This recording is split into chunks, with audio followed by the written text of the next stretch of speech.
பிரியமானவர்களே, இயேசுவின் நாமத்தில் உங்களை வாழ்த்துகிறேன். இந்த தினத்தின் தியானத்துக்காக எடுத்துக்கொள்ளப்பட்ட வசனம் எரேமியா தீர்க்கதரிசன புஸ்தகம் 2ஆம் அதிகாரம் 13ஆம் வசனம். செய்தியின் தலைப்பு ஜீவ ஊற்று. அல்லேலூயா. எனக்கு அருமையான தேவச்சனமே, வேதத்திலே நாம் வாசிக்கும் போது என் ஜனங்கள் 2 தீமைகளை செய்தார்கள். ஜீவ தண்ணீர் ஊற்றாகிய என்னை விட்டு விட்டார்கள்.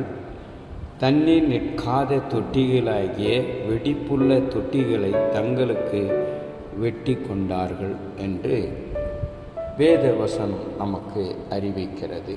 எனக்கு அருமையான தேவச்சனமே, ஜீவ தண்ணீர் ஊற்றாகிய என்னை விட்டு விட்டார்கள் என்று சொல்லும்போது தேவனை விட்டு விலகிய இஸ்ரவேல் ஜனங்களுக்கு சொன்ன வார்த்தைகள் என்று நாம் அறிவோம்.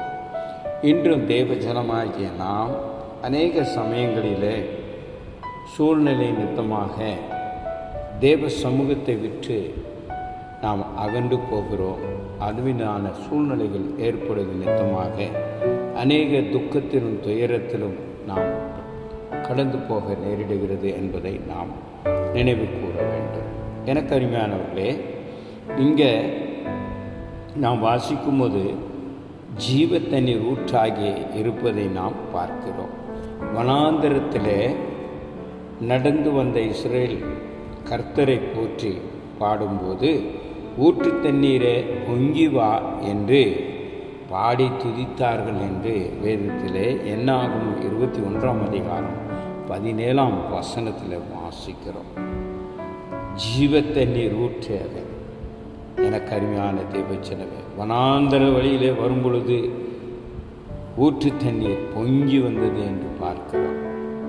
மலை, ஏரி, குளம் எப்படி தேசத்திற்குள் ஆசீர்வாதமாயிருக்கிறதோ அதுபோல வற்றாத நீரூற்று தேசத்திற்குள் மிகுந்த ஆசீர்வாதமாகும். அல்லேலூயா. யாரும் வறண்ட நிலத்தையோ காய்ந்த பூமியோ செடியோ கொடிகளையோ பாலைவனத்தையோ ஒருபோதும் விரும்ப மாட்டார்கள். நீரூற்று உள்ளதை மகிழ்ச்சி ஏற்றுக்கொள்வார்கள். அப்படியானால் ஜீவ ஊற்றில் உள்ள நீரூற்று எவ்வளவு ஆசீர்வாதம் என்பதை நாம் அறிந்து கொள்ள வேண்டும்.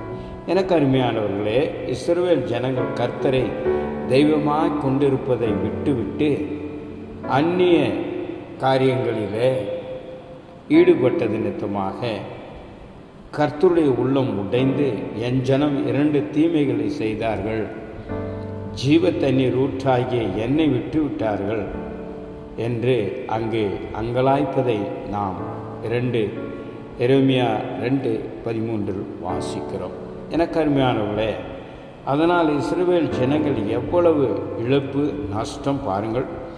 ஜீவ ஊற்றை விட்டுவிட்டதனால் அடுத்தடுத்து வெடிப்புள்ள தொட்டிகள் தான் அவர்களுக்கு கிடைத்தது. அந்த தொட்டியில் எந்த தண்ணீரும் நிற்காமல் போய்விட்டது என்று பார்க்கிறோம். குடும்பத்தில் எவ்வளவு சம்பாதித்தாலும் வருமானம் நிற்காது. எவ்வளவோ பணங்களெல்லாம் டாக்டர்களுக்கு செலவழிக்க வேண்டிய அவ்விதமாக செலவழித்து நித்தமாக கூட ஆரோக்கியம் ஏற்படாது.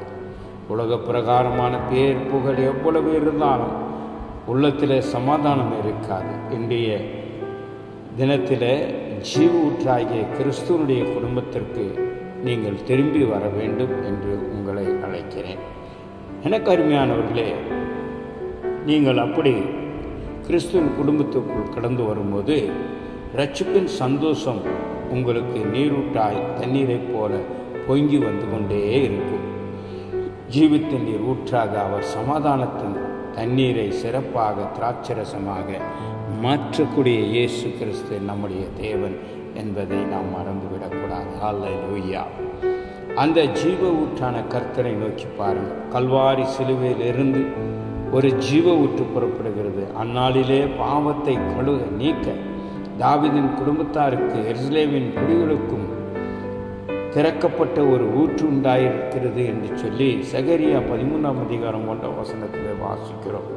அந்த ஊற்று இம்மானுவேலராகிய கிறிஸ்துவனுடைய சரீரத்திலிருந்து உங்களுக்கு புறப்பட்டு வரும் இரத்த ஊற்று என்பதை அறிந்து கொள்ள வேண்டும். உங்களுடைய பாவத்தையும் அக்கிரமத்தையும் கழுவும் ஜீவ ஊற்று என கருமையானவர்களே. கல்வாரி சிலுவையில் கர்த்தரை நோக்கி பார்த்து பக்தன் பாடுகிறான், இம்மானுவேலின் இரத்தத்தால் நிறைந்த நீரூற்றே, எப்பாவம் நீங்கும், அதனால் பாவத்தின் நிவர்த்தியாயிற்றே, நான் நம்புகிறேன் என்று பாடியதாக நாம் பாடல்களை பாடுகிறோம்.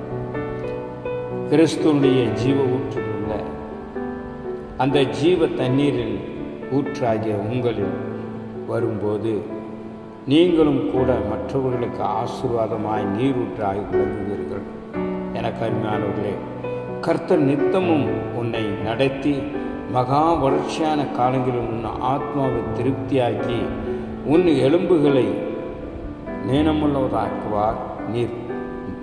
நீர்ப்பாய்ச்சல் தோட்டத்தை போலவும் வற்றா நீரூற்றை போலவும் இருப்பாய் என்று வேதம் நமக்கு அறிவிக்கிறது. ஏசாயா 58:11 எனக்கு அருமையானவர்களே, ஜீவ தண்ணீர் ஊற்றாகிய கிறிஸ்துவை விட்டு விலகாதிருங்கள். ஜீவ ஊற்று எப்பொழுதும் உங்களுக்கு சந்தோஷத்தையும் சமாதானத்தையும் ஆசீர்வாதத்தையும் நன்மையும் தரும் என்பதை மறந்துவிடார்கள். தேவன் தாமே உங்களை இவ்விதமாக ஆசீர்வதிப்பாராக. கர்த்தர் நித்தமும் உன்னை நடத்தி மகாவர்ஷன காலங்களில் உன் ஆத்மாவை திருப்தியாக்கி என்று சொல்லக்கூடிய வார்த்தையிலே நீ நீர்ப்பாய்ச்சல் தோட்டத்தைப் போலாகவும் வற்றா நீரூற்றைப் போலவும் இருப்பாய் என்ற வசனத்தின் மூலமாய் உங்களை ஆசீர்வதித்து வழிநடத்துவாராக. ஆமென்.